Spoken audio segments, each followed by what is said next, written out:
நம் ஆண்டவர் இயேசு கிறிஸ்துவின் நாமத்தினால் மகிழ்ச்சியும் சமாதானமும் நம் அனைவரோடும் இருப்பதாக.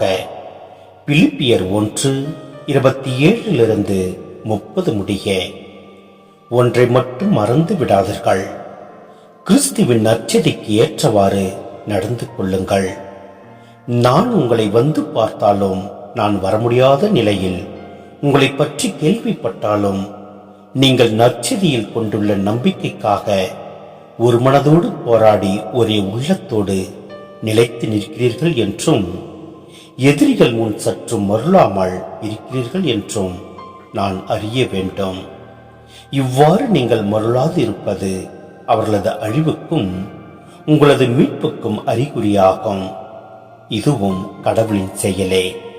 ஏனெனில் கிறிஸ்துவிடம் நம்பிக்கை கொள்வதற்கு மட்டுமல்ல, அவருக்காக துன்பங்களை ஏற்பதற்கும் நீங்கள் அருள் பெற்றுள்ளீர்கள்.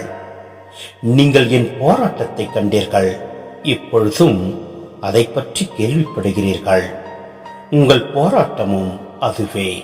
சிந்தனை: திருத்துதர் பவுல் வாழ்வையும் இறப்பையும் நல்லதாக பார்ப்பதற்கு பழகியவர். வாழ்ந்தாலும் இறந்தாலும், விழித்திருந்தாலும் தூங்கினாலும் நாம் கிறிஸ்துவோடு இணைந்திருக்கிறோம் என்ற சிந்தனை உள்ளவர்.